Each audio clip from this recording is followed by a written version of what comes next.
you everyone for joining our Nordic Cleantech launch event, Nordic Clean Maritime Solutions.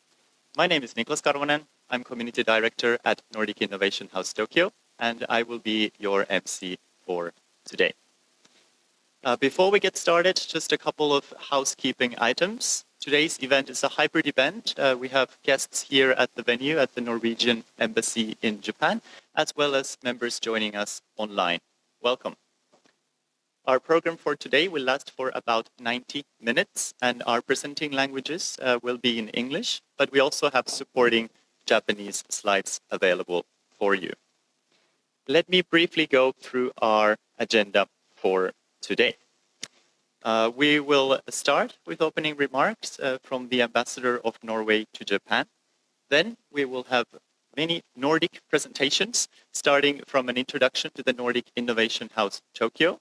Then, after that, we will hear from Torde Ramisson, Senior Innovation Advisor at Nordic Innovation, about the strengths of the Nordic maritime and ocean economy from a clean tech perspective. After that, we will hear from all the 5 Nordic countries, country presentations of their innovations within maritime and clean technologies. We are also very excited and honored to have a director of MTI NYK Group, Dr. Hideyuki Ando-san, with us today as well, to share his views about collaboration opportunities between the Nordics and Japan within clean maritime. We will close the event at around 6:30 Japan time with our future plans for Nordic activities within maritime and clean technologies. We hope that you enjoy the program that we have prepared for you today. Without further ado, I would like to welcome Ambassador Nyhamar for opening remarks. Please, Ambassador.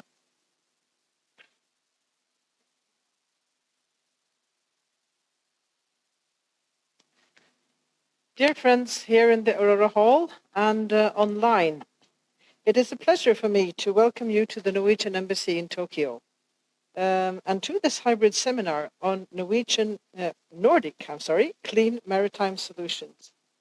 I would like to thank the Nordic Innovation House, the Embassy of Finland, the Embassy of Denmark, the Embassy of Iceland, and the Embassy of Sweden for organizing this seminar with us.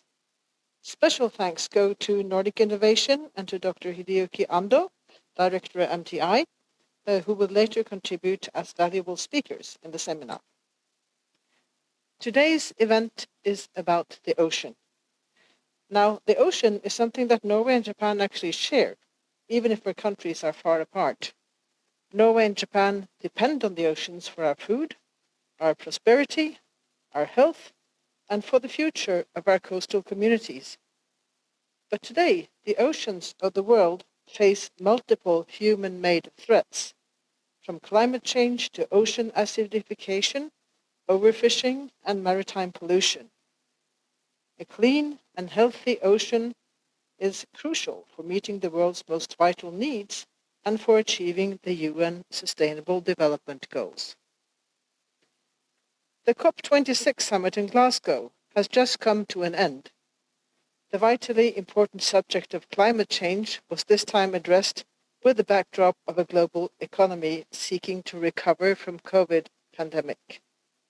The negotiations were difficult, and in spite of a number of achievements, the most important takeaway was that all countries need to revise and strengthen their ambitions for their own climate change goals for 2030. In other words, we all can, and we have to, do more if we are to protect the climate from disaster, including the earth, the oceans, and ourselves. Clean maritime solutions are obviously an important part of this.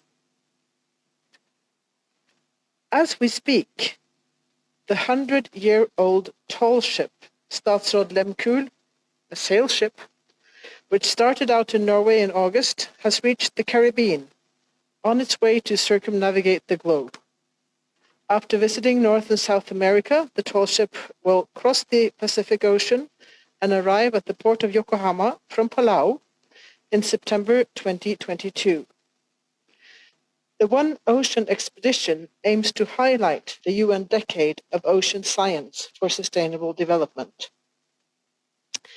This ship is equipped with modern instrumentation to collect scientific data along its voyage, with a great number of scientists and students on board from many countries, and they will take part in different legs of this long voyage.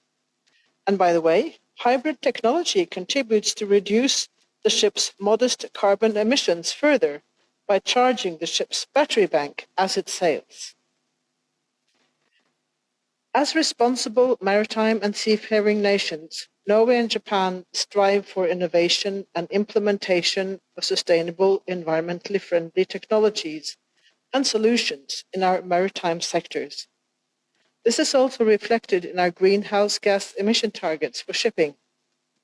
There are certainly many approaches to achieving them, and I hope this session today may encourage an exchange of ideas to help us reach our goals and contribute to the long-term sustainability of the oceans and to a coastal community economy that can take us into the future. These are global challenges.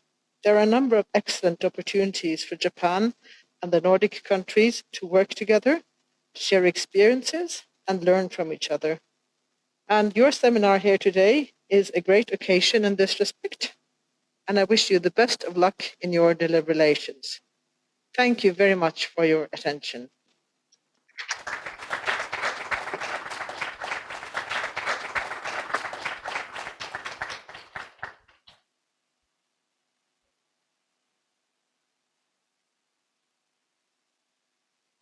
Thank you very much, Ambassador. Next, allow me to give a short introduction to the Nordic Innovation House and the Nordic Innovation House Tokyo concept. Our mission is to scale the best of the Nordics. We work together with the Nordic trade promotion organizations to support Nordic startups, scale-ups, and growth companies, namely within the technology fields. Besides Tokyo, where we started our operations last year, we have a presence in Silicon Valley already for about a decade, as well as New York, Singapore, and Hong Kong. We're very happy that the fifth location was chosen to be Tokyo. We are supported by Nordic Innovation, who we will hear after my presentation, as well as the Nordic Council of Ministers. We are a truly Nordic collaboration, and the organizations on this slide form the board for this project. Each of the trade promotion organization as well as the embassy to support Nordic tech companies here in Japan. Allow me to take this opportunity just to say a few words about the Nordic tech ecosystem. You might know that it has been growing rapidly in the last 10 years, and actually we have at least 26 unicorn companies from the Nordics. These are companies which are privately owned and estimated to be of value at least $1 billion. This is actually the highest amount of unicorns per capita by region after Silicon Valley. Also, we're very pleased that investments from Japan to the Nordic startups have been on the rise, with 2019 being a record year. And for these reasons and others, we have chosen Tokyo as our location. We work with Nordic companies when they want to expand to Japan on the technology field, as well as arrange different kinds of seminars to promote the Nordic agenda, such as we have here today, together with our valuable ecosystem partners. Today, we're focusing on clean technologies, but some of the other focus areas that we have are also within digital health and digital transformation. I'm very happy to tell more about the Nordic Innovation House concept if you're interested, and looking forward to networking with all of you here today. Thank you very much. And next, I will be inviting a member joining us online from Oslo.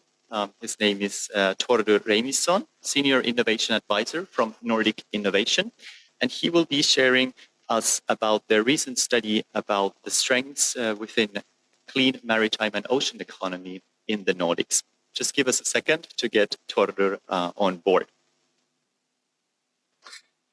Thank you, Niklas, for your warm welcome. Do you hear me fine? Yes, and we will get your slides up in a second.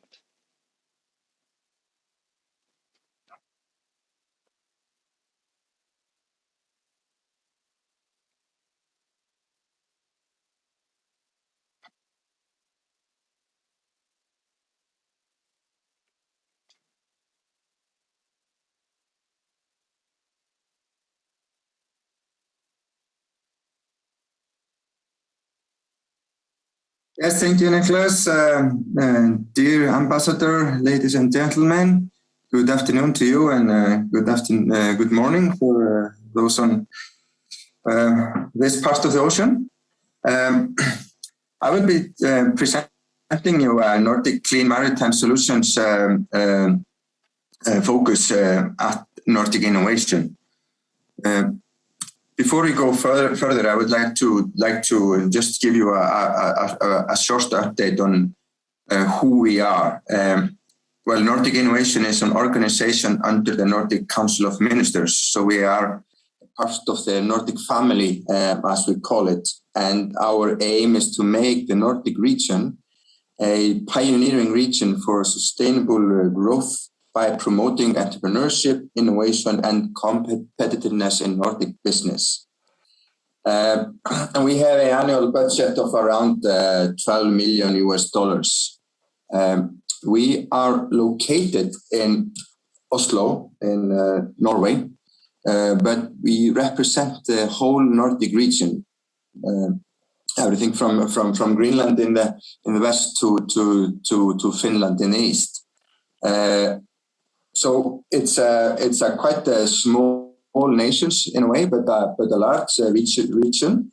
And individually, each of the economies are quite small. But when we cooperate and we combine the Nordic economies, then we are actually the 11th largest economy in the world, between South Korea and Russia. So we are in the belief, and this is what we have experienced, that when we are join our forces, we are stronger, the Nordic countries. And we have a vision, and this is the vision for the whole Nordic cooperation, and it's a vision that we take very seriously. Our aim is that by 2030, the Nordic region will become the most sustainable and integrated region in the world. And everything we do has to be linked to this vision that is founded on the three pillars of sustainability, a competitive Nordic region, where we are promoting green growth, a socially sustainable Nordic region, and a green Nordic region. And I represent a program called Sustainable Ocean Economy, which is a program that we started this year and will be running until the end of 2024. And the aim of this project is to uphold the Nordic region's role as a pioneer in innovative new solutions that contribute to making the Nordic region a frontrunner within the field of sustainable ocean economy.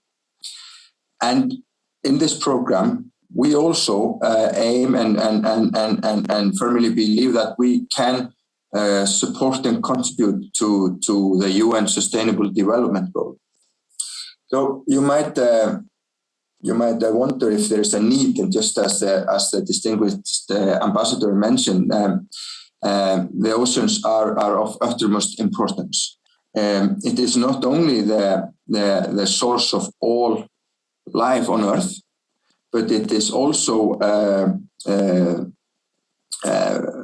very important to utilize the oceans more, better, and in a much safer and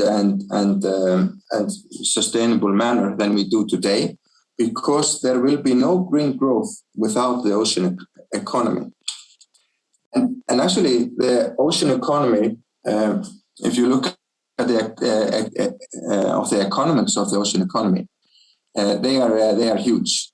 And it is estimated that the ocean economy will grow 2 times faster than the rest of the economy by 2030.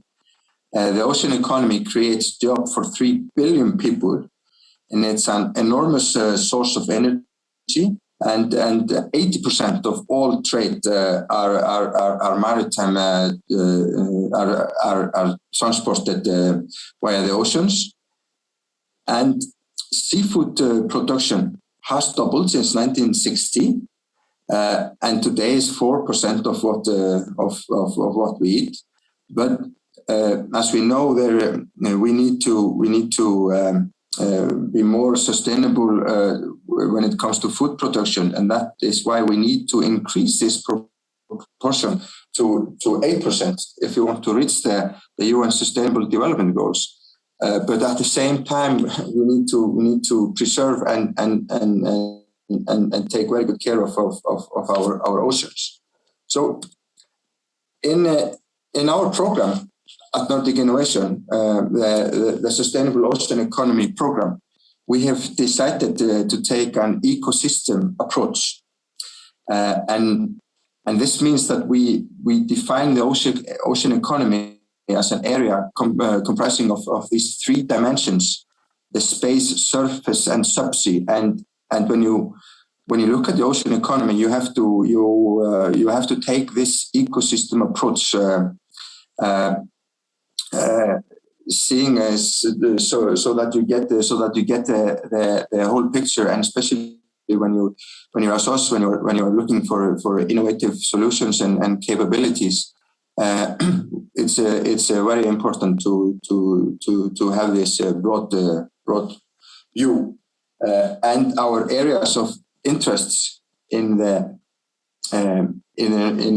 Nordic innovations are, and in this program, are emerging sectors.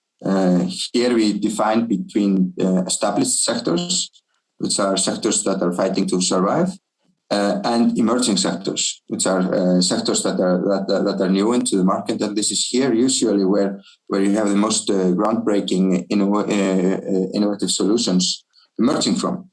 Then aquaculture and ocean tech.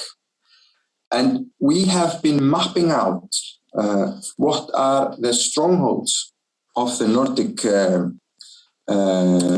ocean economy.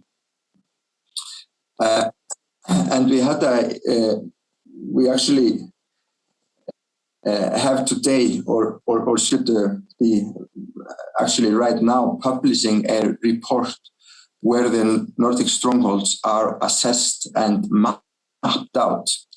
And in this report, it is concluded that the Nordic region holds internationally leading position in several key sectors of the ocean economy, namely ocean food or sustainable ocean food production, ocean energy, and ocean transport. And it is also stated that the Nordic region holds great potentials in ocean-based tourism, seabed mining, and new ocean industries.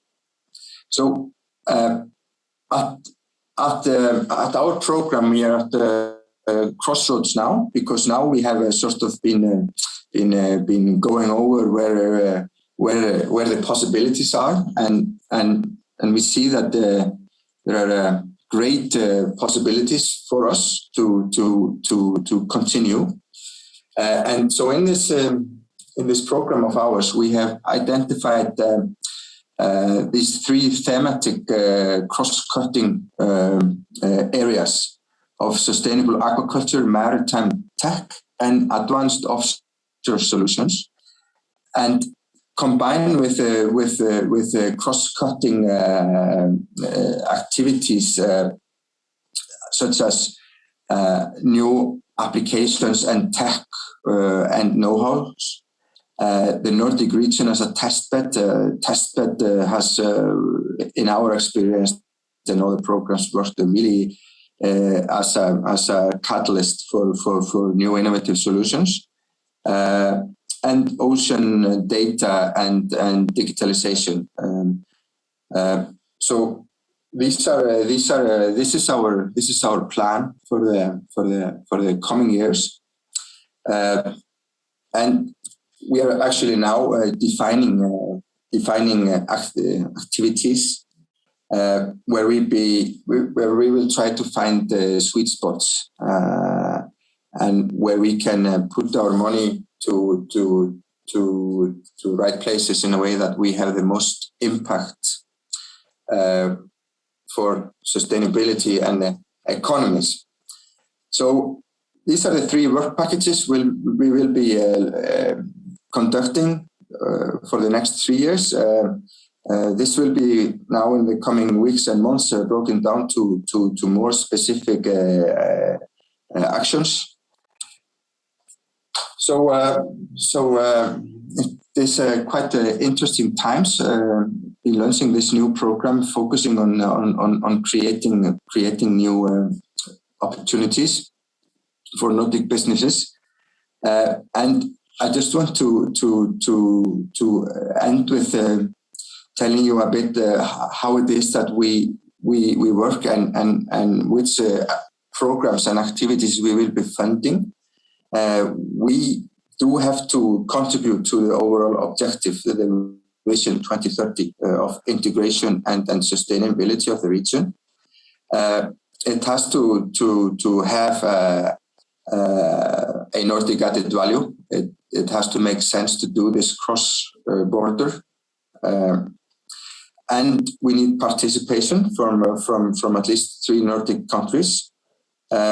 And we need those taking part to be co-financing. So they have to place their money on the table so that we feel comfortable with putting our money on the table as well. And our toolbox is quite wide. So we are expecting to have call for proposals, innovation prizes, big missions. We could have hackathons, scale up, and of course we would like to work with the Nordic innovation houses. So this is what we will be doing. For the next couple of years. And if you have any ideas and see cooperation possibilities, please feel free to take contact with me, and I'm looking forward to seeing if there's possibilities in your region. Thank you.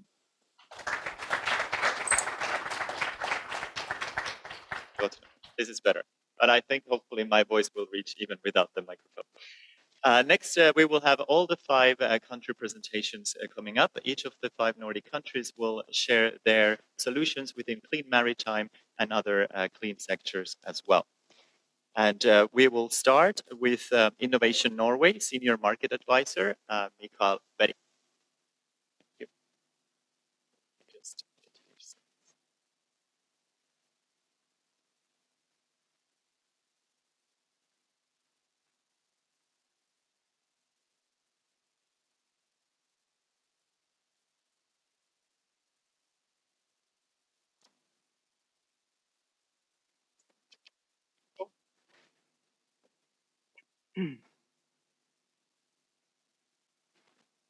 Dear all, thank you very much for this occasion to address you and present about Norwegian Maritime Cleantech Solutions. As introduced by Niklas, my name is Mikael Berg, Trade and Technology Office at the Norwegian Embassy, also known as Innovation Norway. I will just start to share with the definition we are working with when talking about clean tech. In short, clean tech is any process, product, or service that reduces negative environmental impacts through energy efficiency, the sustainable use of resources, and environmental protection activities. And then we have a wide kind of starting point to zero down on maritime clean tech. First of all, I would like to say it is so exciting to be in Japan these days. With the ambitious green agenda, with so very many demonstration and piloting projects in Japan with regards to autonomous shipping in the Megaway 2040, so many concepts on hydrogen and ammonia usage, and innovative solutions for onboard carbon capture. So also with the interesting roadmap towards zero shipping by 2050, with the pathway from LNG through carbon recycled methane, and also a pathway with ammonia and hydrogen. It is very exciting to be here in Japan to be able to observe these things that is being developed and deployed. And I believe and hope that we will see a lot of different approaches to clean tech here today, because we are the Nordic countries, but we are a little bit different. And I hope to introduce the special parts about Norway to you today. Agenda for today, briefly about the Nordic, the maritime sector in Norway. I will give some example of drivers for innovation in Norway and green solutions, and also an introduction to different cases of clean tech in Norway before I give you a short overview about the activities that we are planning throughout 2022 from Team Norway. SDGs is very important, and our position is to be a pioneer within sustainability and for the sustainable management of our ocean resources, and of course the protection of the seas. Clean technology includes a broad range of technologies such as recycling, renewable energy, information technology, green transportation, electric motors, and so on. But also important when talking about technology is how we can engage stakeholders, how we can challenge traditional sectors, work across them, and also assume new roles when working with applying new innovative technology. And today we will look at it from a maritime perspective, but of course we know this is closely connected with clean energy and also smart cities and so on. Although we are a small country, we have quite a long coastline in Norway, and our national sea territory is larger than our land territory. Consequently, we are seafarers, and our ocean industry is an essential part of our economy. 40% of the value creation is in the ocean economy, and it makes up 70% of our exports. So it's many thousand years, not many thousand years, but 1,000 years since the Vikings sailed. But we like to think that we remain as a leading maritime nation today, and measured in terms of value, our shipping fleet is the 6th biggest or largest in the world, and we are one of the leading producers of specialized vessels and maritime equipment. We see that much of our experience and technology competence from our offshore and subsea sectors are now being applied on adjacent areas within the ocean space. This can be seen as carbon emission reduction technology within maritime transportation, electrification of aquaculture installations, to developing floating offshore wind projects for carbon capture and storage, and also for identifying, monitoring, and collecting ocean plastic waste. Many of you know us as the country with a lot of EVs. We have a high adoption rate of EVs, and by 2025, our ambition is that all new cars in Norway should be emission-free. So this makes Norway a test bed for electrically based transportation. And we are taking a political decision to achieve a sustainable society and determined to reach our goal by 40% reduction in emissions by 2030. So electrification is one of our strong value propositions. Our society is powered by renewable energy, and our ambitions for electrification does not stop with the cars. It does not stop on land, but it is in our nature to explore the possibilities of extending this into the coastland and also the maritime activities of ours. So our national transport plan outlines for the maritime sector that by 2025, shoreside electrical power and charging power should be available in most major ports. By 2030, that 40% of our local shipping is to run on biofuels or low zero emission solutions. One of the keys to Norway's success, in my opinion, is thanks to our cluster of business clusters, or innovation hotspots, as I like to call them. Often when Norwegians are caricatured, we are presented as shy people that likes to be alone. But we like working together, and this is a source for our where our innovation comes from. So within these clusters, we have thousands of companies working together with academia and also with the government to combine skills to bring about and apply new emerging technologies. And here you can see some of the clusters that I think are relevant for today's talk. Not all of them are maritime clusters, but of course you see clusters such as Renergy, which is a cluster for renewable energy. And that is very important in e-mobility and energy systems. We also have a clean tech cluster, which is the NCE Maritime Clean Tech Cluster, and one called Arena Ocean Highway Cluster that focuses on maritime application of hydrogen and the development of the value chains for it. These three are perhaps the most relevant cluster for the maritime sector. And our clusters represent both the technical competence or the technology excellence, but also they have their visions in order to understand how they can commercialize new solutions. In Norway, we are looking at value chains for future fuels, from the upstream production of it, for the transportation and the downstream application as well. Without the kind of framework or infrastructure for zero emission fuels, it's very difficult to bring about zero emission shipping. One thing I would like to mention towards my end of the presentation is that the Norwegian clusters, they are, if you look close at them and look at the membership registries, they're not always only Norwegian companies. I think these clusters are home for international and world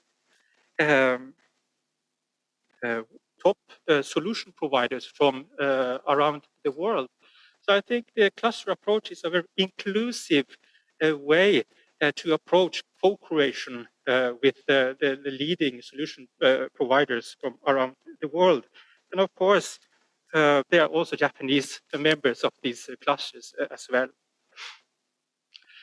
Of course, I will talk a little bit about technology, but in brief, we have a portal that you can visit to see updated information about the stories behind our ecosystems and our different programs for green maritime solutions, but also for specific technology applications.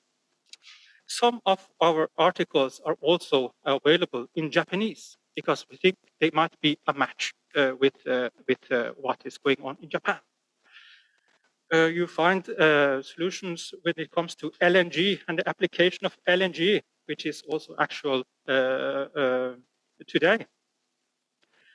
We present technology solutions when it comes to hydrogen and ammonia, about battery, electrification and hybrid solutions. And to the left is the Statoil's Lempool. This is a tall ship that will come to Port of Yokohama in September next year. Also, when it comes to autonomous shipping and autonomous technology and other aspects of environmental friendly solutions in the maritime sector, such as our approach to green ports, and when you apply green technology in applications such as fisheries. We are planning a North shipping satellite in January next year. We hope to establish or plan for a Norwegian pavilion at Sea Japan next year with relevant seminars and networking opportunities. We will have an activity also in Yokohama when the One Ocean expedition, the tall ship, reaches here. And of course, we are always open for discussing opportunities within sustainable ocean technologies. Last for me, in the Japan Norway dimension, we have an MOU since 2011 between the Maritime Department of the Ministry of Trade, Industry and Fisheries and the Japanese counterpart being the Maritime Bureau at the Ministry of Land, Infrastructure, Transport and Tourism. And the scope of this MOU is environmental friendly maritime technology and industry. And we are very glad and honored to be able to have this MOU for this relevant topic. So thank you very much for your application, and you are welcome to contact me or my colleague, which is also here, Marianne Störenberg. Thank you.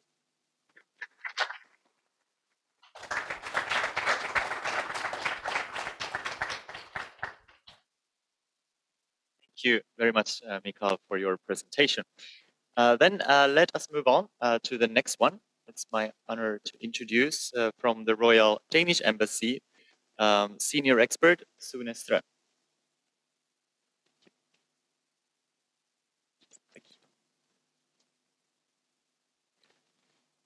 Yes, thanks for giving me the opportunity to speak a bit about decarbonization of shipping today and what activities are going on in Denmark in that sphere, and also of course how our competences in Denmark are used in order to do this part.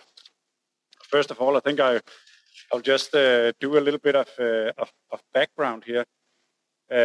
This is basically how it looks when we are looking into the greenhouse gas emissions from shipping, and as you can see, it's not looking so well as the current trend is going upwards with 18%, and actually, if we are going to deliver on zero emission shipping by 2050, then we have to get into a completely other curve. We basically have to bend and really make it having a downward slope. So that's basically what we are talking about and what we all should aim at in our combined effort to look into. I will also take maybe a little bit different approach here by looking at some of the you could say more authority-driven processes that need to be done, because decarbonizing the shipping sector will also require that a very large investment has to be taken, and that requires that there is a regulatory framework around it. But first of all, when we look to Denmark now, we saw some very nice tall turbines probably floating before. So now I'll just show a little picture of the most beautiful offshore wind farm in the world. That's the Middelgrunten from the year 2000. So it's actually 20 years ago that it came in operation. It's just off Copenhagen. We are in Denmark basically able to connect the dots, you can say, from renewable energy, abundant, available in at sea. Then through some chemistry, create fuels for the future, basically renewable-based fuels, which can then fuel the large vessels. And here you can basically say that the young wind industry is actually providing the baseload for supplying the old industry. We also have a long tradition of being seafarers in Denmark, and this is basically one of the keys to decarbonize the world trade, you could say, going forward.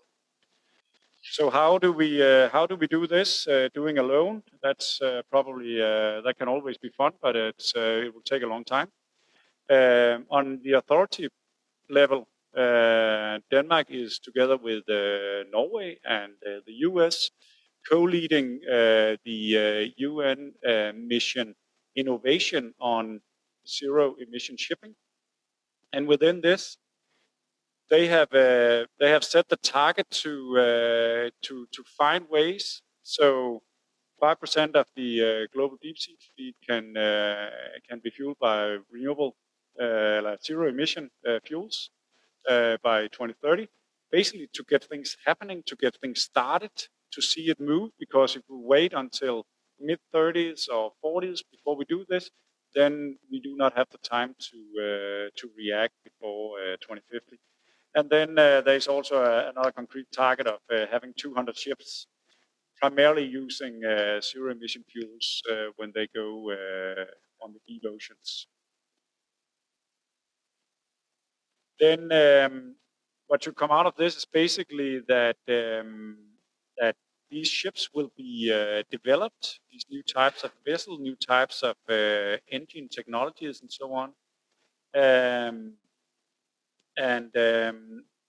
also, and that's also quite important, we need to develop those fuels. We need to bring both the vessels and the fuels into a price where it's commercially attractive. So it is, so we can move into the sphere of where it's not a cost adder to become zero emission. It's basically just a natural choice that you do. In a way, coming from the wind industry, where I have spent some years, it's actually the same process we have to run through here. It was expensive 10, 15 years ago. Today, it's hard to find countries where it seems to be a fantastic business case to go fossil. So this we have to do exactly the same here. And then, of course, establish a global infrastructure where ships can be get the fuels wherever they are. And to go from the, you could say, very international perspective, what we also did in Denmark was that our Prime Minister, Mette Frederiksen, women in the center, or almost in the center, and she actually settled down 13 climate partnerships with different industrial sectors, including shipping, including energy. And what they found out, for example, in the energy part, because they were tasked to say, okay, how can you decarbonize yourself? Okay, that can be done these ways. How can you support other sectors? And what they saw was basically that in Denmark, we are looking into having a more or less a doubling of our electricity consumption in the next 10 years, because in order to produce green hydrogen from wind and convert into ammonia or other types of fuels, we will actually have to, we are going to use quite a lot of wind power from the North Sea. And then we do also see a lot of company initiatives. It's very broadly acknowledged that this has to happen. And more companies, not only in, of course, in the Nordic countries, but also globally, are basically looking into that if they want to have a solid business plan in the future, they need to find ways to become more and more decarbonized. Examples here are basically that two projects from larger Danish energy utilities are looking into building a gigawatt scale of electrolyzers to produce green hydrogen. And then instead of just doing that, they have actually both created two different collaboration consortia where also the consumers are present. So in one of them, they will aim for ammonia, and then they have some the agricultural sector as a partner and also shipping as a partner. In the other project, it is a lot about shipping, and it's also about flights and aviation. So they're also looking into how can we move forward all the way to a fuel, a renewable fuel that can be used for aviation purposes. Then Maersk, our large shipping company, they have ordered some ships, 6 ships, I think it's below the numbers here. For ocean-going vessels, they will go on methanol. A ferry line between Denmark and Germany has been ordered and will now be manufactured. Will be going on to a zero emission as well. The nice little ferry boat up there is an electric ferry boat. It should actually cover the longest distance on a regularly ferry route purely on electricity. And we have also some activities around the technology in Copenhagen, where there is a research facility where they're looking into to develop these new machines that can run fully on zero-emission fuels. And at last, this is actually one of the things where I really think that a lot of good things are happening, and it's very encouraging to see how broad players across the globe are going together to figure out how do we do this, because there are parts of this that is done efficiently together. And then there's, of course, a field that needs to be brought where competition can also make its play, driving down the cost, moving forward innovation and so on. But together, there's just a lot of things that has to be done together. And all these companies here are a part of the Maersk Mc-Kinney Møller Center in Copenhagen, with the aim to create knowledge and share knowledge and develop ideas on how both nations and regulation can move forward, and how technologies would look like, what kind of fuels are we going to use, how are the engines going to look like, and so on, and how are all the safety requirements going to be. And that is done in this Center for Zero Carbon Shipping. That was basically all, and then just a short commercial for a coming webinar on PTX. So very much along these lines, the 24th of November. But else, some little larger turbines than the last ones. Thanks.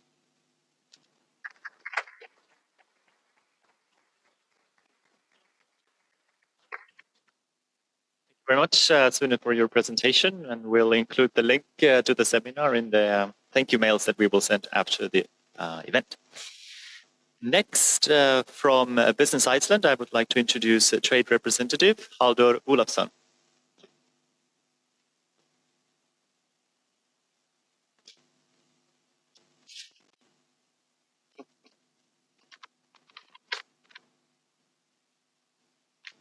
Thank you, Niklas, and good afternoon, and hopefully good morning to some who are following us from the Nordics.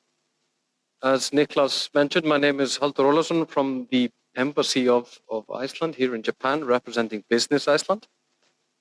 I very much appreciate the chance to talk to you about Iceland's energy future and how it particularly relates to developments in the clean maritime, a little bit into our marine sector, which is a little bit inevitable for Iceland.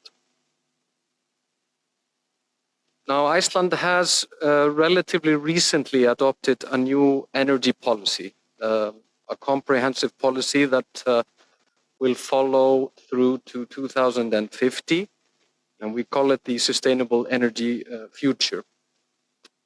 In principle, it lays out the vision that Iceland has for its energy sector, both in terms of being a driver for a diverse economy, domestically and in international collaboration, and also the necessary consensus that we need on nature conservation and its utilization. Now, Iceland aims to be carbon neutral by 2040 and be totally fossil fuel free by 2050. We are at perhaps a slight advantage as already all of our local electricity needs and district heating needs are already met with power from renewable sources. This is an advantage that I think we have also in the maritime and the fisheries sector to develop partnership with countries like Japan. We already are working very closely with the Nordic countries, but I think there are possibilities to go further. Now, as of now, 70% of our electricity comes from hydropower, and the rest, approximately 30%, comes from geothermal sources. It gives us a lot of byproduct to work with. And heating then is provided nearly 90% from geothermal sources in Iceland. On the topic of today, for Iceland, the goal of fossil fuel free by 2050, the largest challenge will be in the energy transition of our local transport, as well as the fishing and then the shipping fleet. We were actually an early mover when it comes to hydrogen especially. in 2003 opening the world's first hydrogen fueling station that was open to the public. This was done in collaboration with the European Union at the time, but unfortunately it was later closed down, but has been picked up again and reopened in 2018, again in partnership with the European Union. So we've gone through a bit of a valley, but are stepping straight back into the fight. Now, for your reference, I've listed some of the scenarios of interest for Iceland in the coming years, which I think are particularly pertinent to today's crowd and to working with Japan. I will give you a little bit more detail on some of these a little bit later, but here you'll find some of the most relevant topics where Iceland and Japan particularly could seek to find ways of collaborating. And Iceland will be looking to extend its international cooperation in this field, that is for sure. We do not have the means to do this on our own. So in the closer term, Nordic, European, America, but surely with other partners across the world like Japan. As stated there in the last point, the expected investment needs, and this is just a ballpark figure for the next 10 years. This is what we expect to be investing in the infrastructure in Iceland, in hydrogen, in e-fuel value chains, and it is close to 80 billion Japanese yen. If you look at some of the larger numbers that are flying around in the sector, perhaps not so big, but for Iceland, this is a significant needed investment. In mapping out possible timelines for particularly marine applications in Iceland of hydrogen and e-fuels, the penetration of mixed e-fuels was listed as most likely and competitive for Iceland's domestic navigation, as well as the fishing fleet. In Iceland, large fishing trawlers represent just 3% of the total fleet that we have, but their carbon footprint constitutes about 70% of total CO2 emissions. So there are large gains to be had in working with machine manufacturers, engine manufacturers, to find a good energy mix. And there is where I think that we will see a massive amount of investment in the coming years. Now, Iceland is already a leader in its peer group in terms of CO2 intensity, but with decarbonizing of its transport and fishing sector, we could easily become a global leader. And again, Iceland being a relatively small market, communication lines being very short, entry into the market, setting up pilot project, I would think would be an ideal idea for working with Japan. Now, this is roughly our last 20-year timeline of dating back to the 2000s, where we were, particularly in terms of hydrogen activities. And as you can see, there's a bit of a dark period in this. I'm not going to go into a history lesson, but we've picked up the pace quite radically in the last few years. And I think, as has been mentioned in the presentations before, the speed and the urgency is obviously going to be picking up in the next few years. And Iceland will definitely play its part. Now, I've also want to just give you a short glimpse of the companies that we have been working with globally who are developing new solutions in the maritime sector, perhaps most relevant to today. And one of them is a company called Ankeri, which provides scalable data infrastructure to consolidate multiple sources of data streams and increase transparency of fleet operation. They already have a working project with Hapag-Lloyd, and we've been working with them in places such as Singapore, and hopefully some time here in Japan, as we think this is quite a lot of sustainability and maintenance gains for large Japanese shipping companies. Another company that I believe is quite interesting and has been getting a lot of traction in the last few years is a company called Carbon Recycling, which developed their pilot project in Iceland and then has gone on to scale its solutions globally. Their first commercial scale emissions to liquid plant is now under construction in Henan in China, and will become the world's largest producer of fuel from CO2. They haven't stopped there. The second commercial scale plant is scheduled to be up in operation in Jiangsu in China in 2023. And again, this is about 100,000 tons capacity per year. We also have smaller companies, scale-ups, as we would like to call them, in the Nordic Innovation House, that are working together with Icelandic partners and partners in the Nordics. And Clara Energy is one good example. It is an energy storage, green energy terminal, e-fuel project developer and investor. And they've actually very interestingly co-founded something called Clara Arctic Energy in 2020 to offer renewable energy services in the Nordic countries, but perhaps more interestingly up in the Arctic region. This is, of course, of big concern for Iceland and the Arctic states, that the Arctic region be developed at the same pace, if not faster, than the other regions.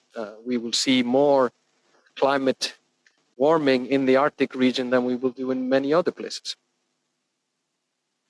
Finally, and I'm happy to note that some of our members joining us here today know of company Klappit. They are not a newcomer. They've been around for a while and are developers of smart sustainability platforms. One example being their Port Master platform for the sustainable management of ports and related activities. They can automatically connect to Klappit's other platforms, including their Log Central platform, which is a record-keeping, monitoring, reporting, and compliance verification platform. But I would be very happy to talk to you about Icelandic solutions and policies in this area. So I thank you for your attention and hope to talk to you soon. Thank you.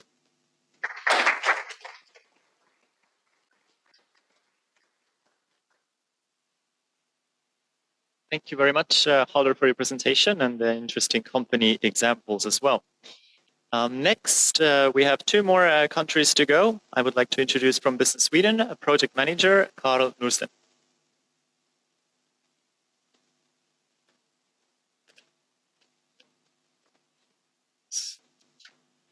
Thank you, Niklas, Nordic Innovation House, and our colleagues at the Norwegian Embassy, and all of you joining here today, both online and in this room. As mentioned by Niklas, my name is Karl Norsten. I'm representing Business Sweden, or the commercial office at the Embassy of Sweden. I will give a brief introduction to the sea and port landscape in Sweden, an overview, some of the key innovation priority areas, and also some key projects in Sweden currently. If we start by looking at the sea and port landscape in Sweden, you can say on a national level, everything is really about the Green Deal, or what you could say the transition to a green sea and port economy. And that is a focus of national priorities and national authorities. And I will go a bit more into detail on that in the next slide. Then I can also mention two geographical clusters that we have in Sweden. One of them being the Port of Gothenburg on the west coast. It is the largest port in the Nordics. It represents about 30% of all Swedish exports, about 50% or a bit more than half of all container trade that Sweden has. And it's located in a major industrial area with companies like Volvo Cars, Volvo Trucks, and so on. I will also tell a bit more about that in the coming slides. And then we have a third cluster around Karlskrona in the south. And from a historical point of view, this has been the base for the Swedish Navy due to favorable conditions on the ocean side. And this is also the home of a company called Saab Kockums and a whole cluster around the marine sector. So if we continue to key priority areas for innovation in Sweden, you can say that, as we've already heard today, basically everything is focusing around sustainability, both on the national level and on industry level, and these align well.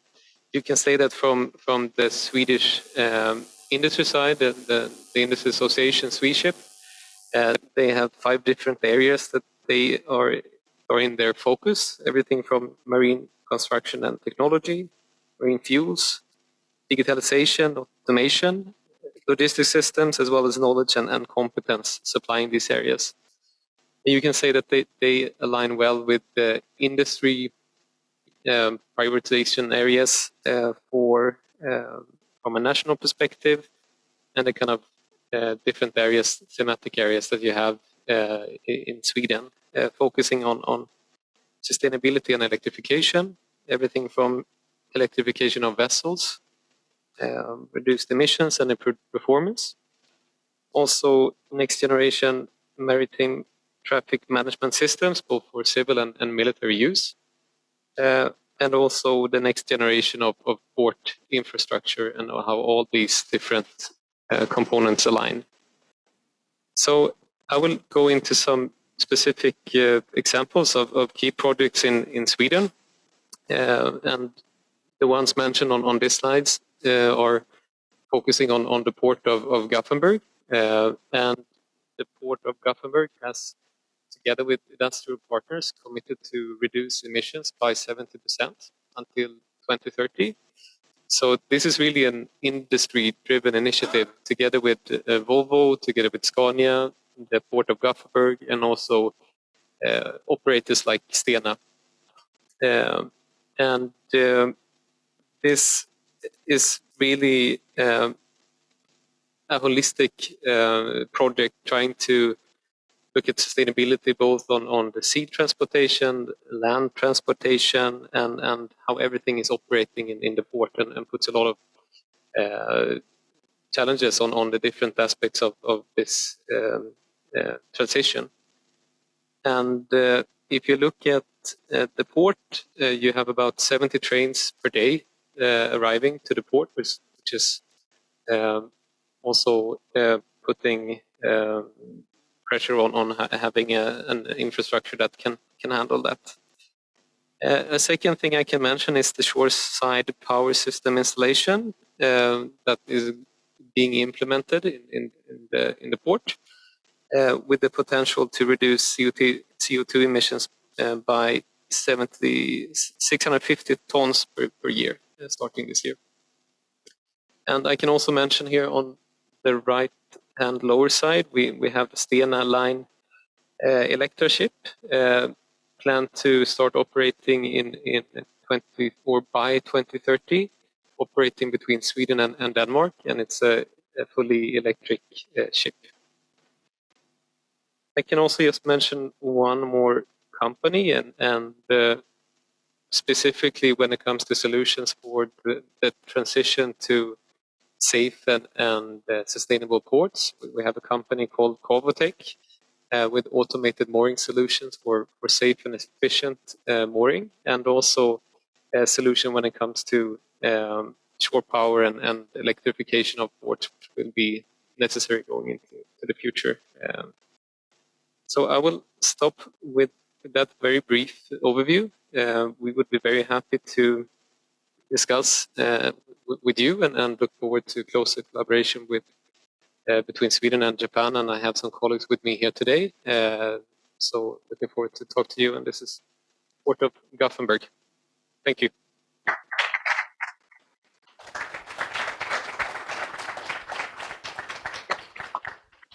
Thank you very much, Carl, for your presentation.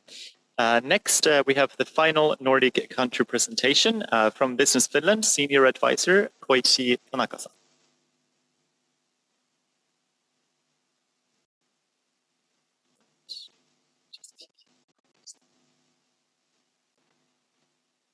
Okay, thank you very much, distinguished guests and Nordic colleagues, especially for Norway embassy staff. I'm really happy to have this opportunity to make a presentation about Finnish maritime industry and its upgrade. My name is Koichi Tanaka. I'm a staff of Business Finland Tokyo. Yeah, today I would like to take up 5 subjects from Finnish maritime industry, which is really connecting to decarbonization action. Yeah, but before I go in detail about those 5 subjects, yeah, let me briefly introduce Finnish maritime industry.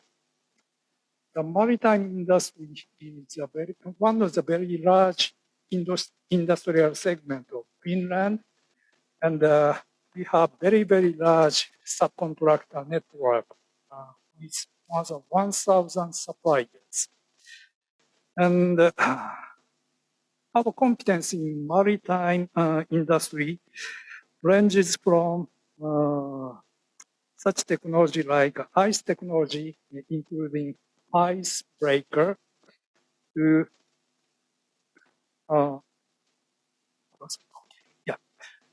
from icebreaker and cruiser ships and offshore solution, as well as port solution and harbor technologies. And this industrial background supporting the basis of our effort and the challenges for decarbonization action. All right. The first subject I'd like to take up today is the digitalization of maritime. Finland is riding the wave of digitalization in many different industries, such as manufacturing, supply chain, logistics, and even lifestyle. And maritime is one of the targeted industries, which is very big. And the Finnish company changing maritime industry with their own digital skills and technology. They offer a wide variety of solutions which are really important for make digitalization happen. And the solutions and the services of them are now helping global maritime company not only in increasing efficiency, but also in creating new value and new business model. And what kind of technology it is, whether it is digital data capture, data analysis, wireless technology, 3D visualization, and whatever, Finland can provide any technical solution for customers' needs. Then second subject is the smart ship.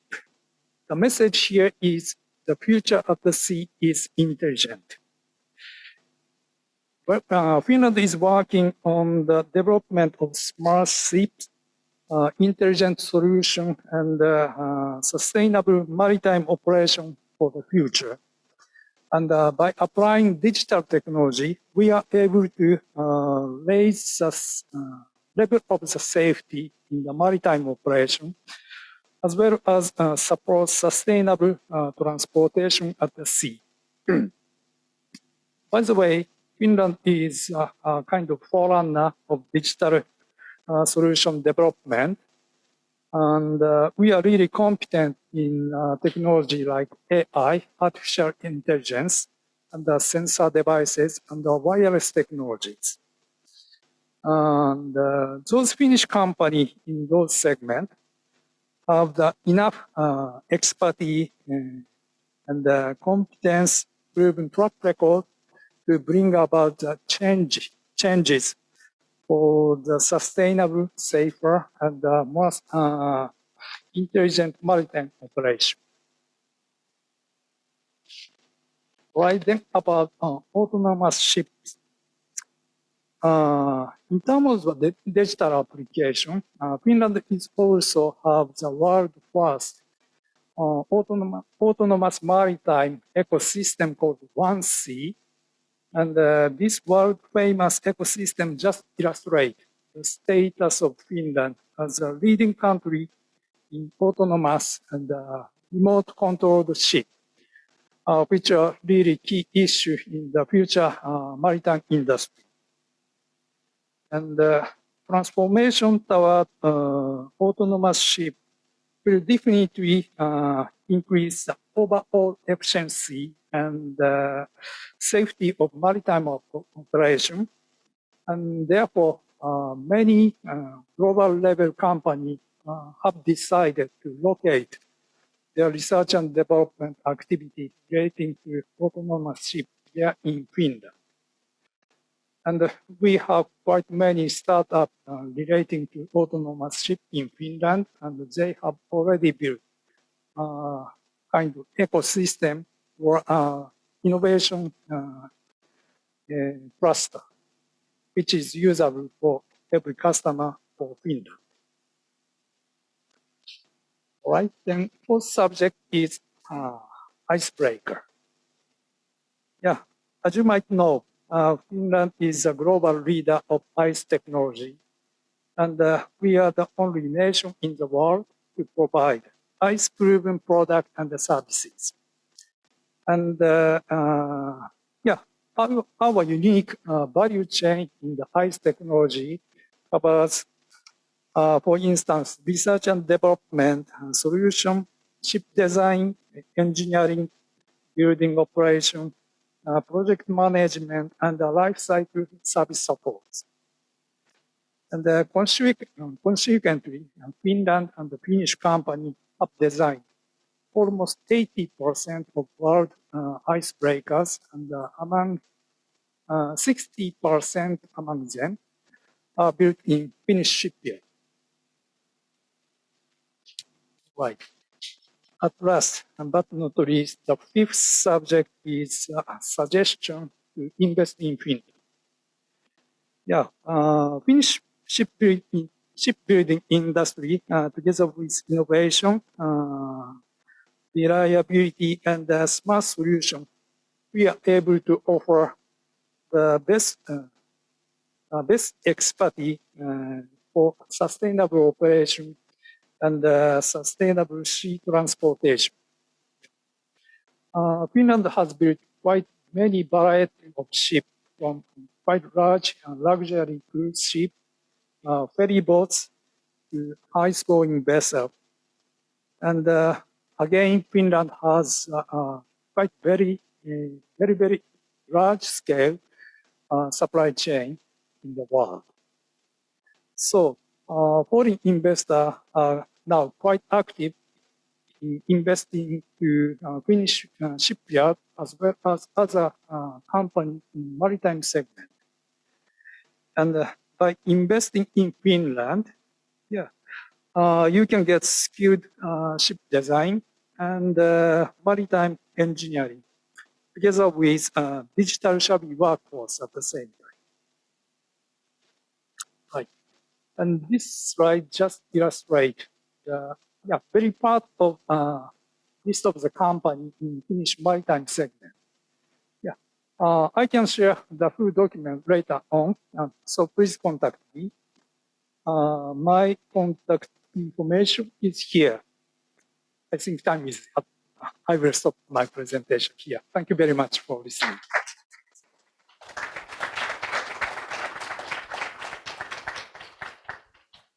Thank you very much, Tanaka-san, for your presentation, and thank you for all of my Nordic colleagues for the wonderful country presentations, which were very inspiring. Next, let's have a look at this cooperation opportunities from another angle. You have heard many presentations from the Nordics, but next it is my absolute honor to introduce to the stage Director of MTI NYK Group, Dr. Hideyuki Ando, to share his view on collaboration between Nordics and Japan within the clean maritime sector. Please, Ando-san, the stage is yours.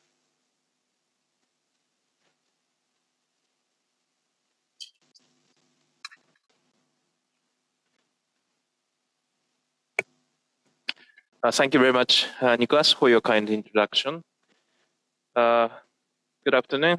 Ladies and gentlemen, good afternoon. My name is Hideyuki Ando, working in MTI which is research and development arm of NYK Line.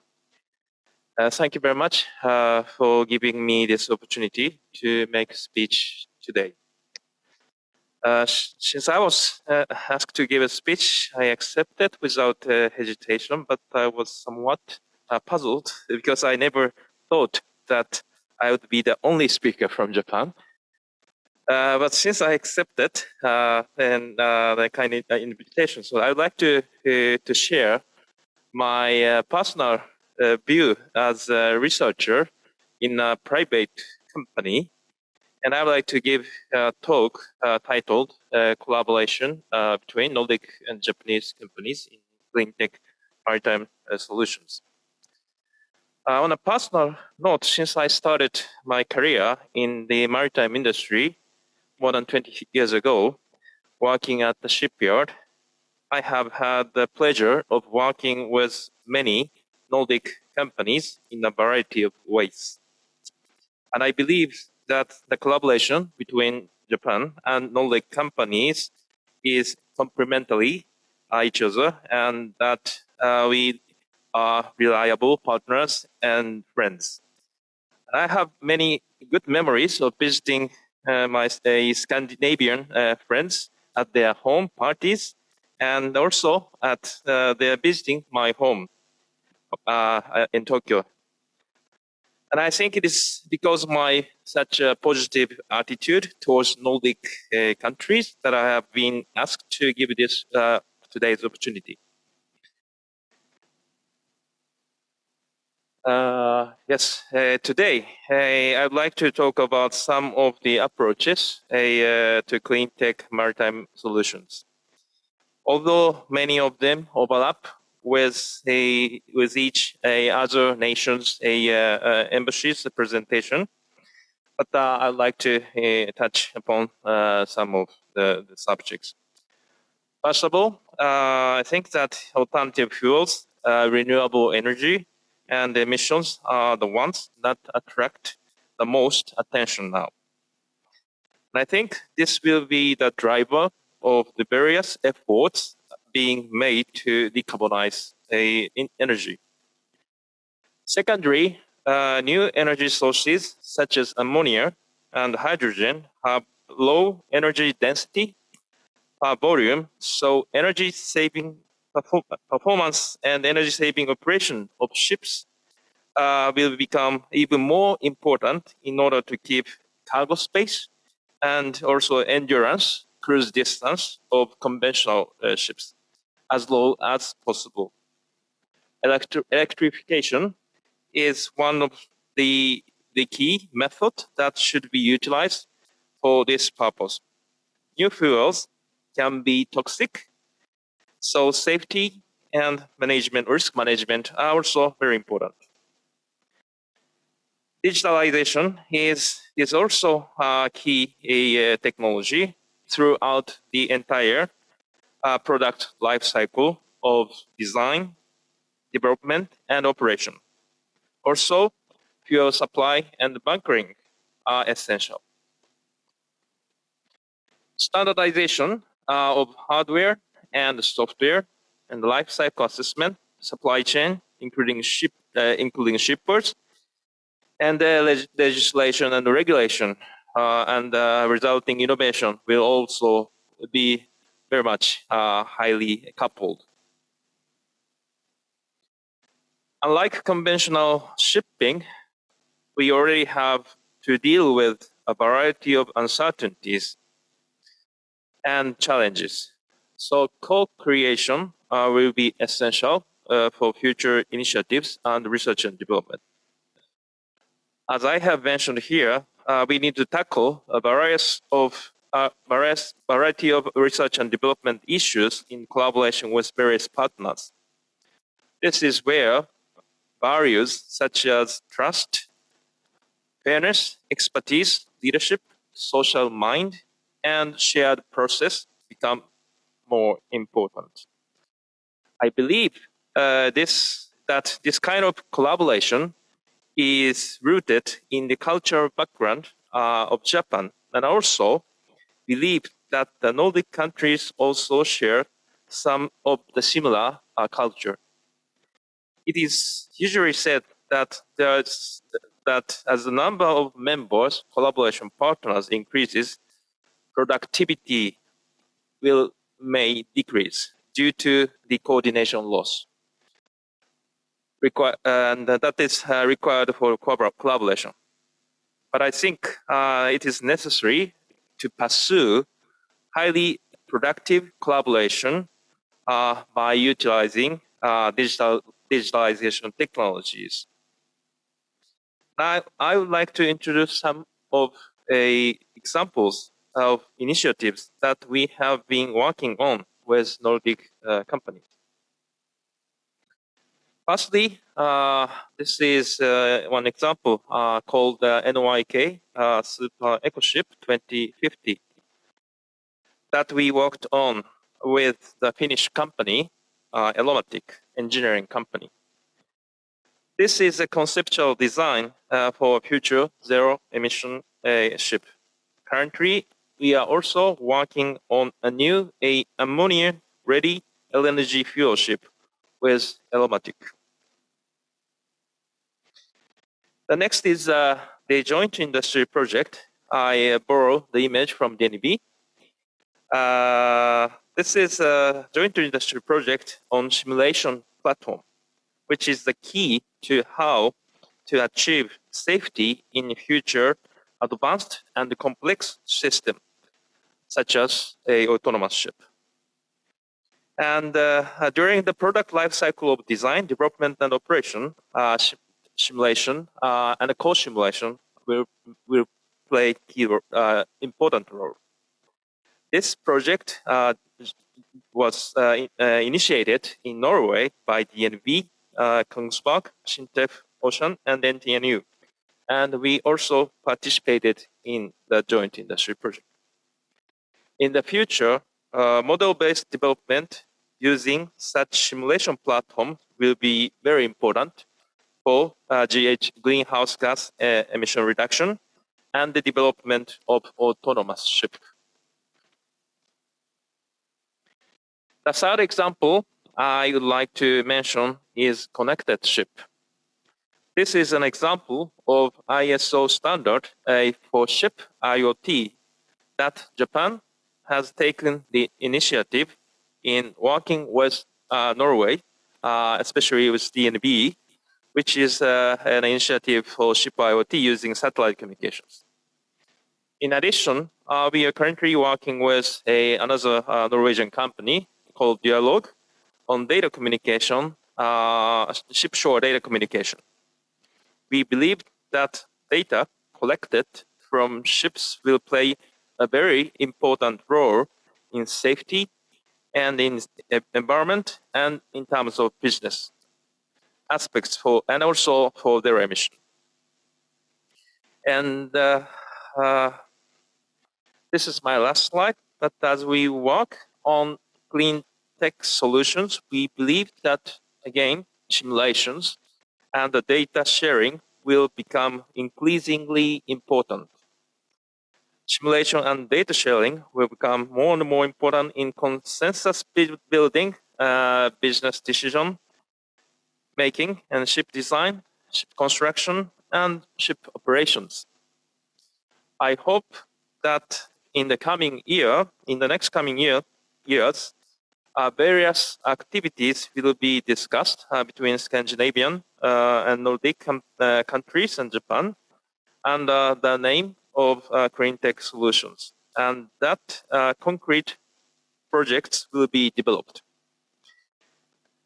And that mutual partnership and friendship also will be expected to be developed.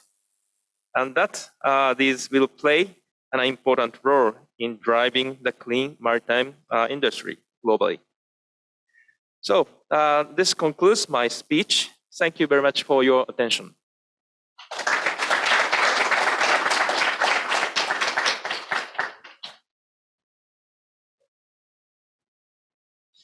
Thank you very much, Ando-san, for your wonderful presentation, and we surely hope to see many of these cooperation examples moving forward as well.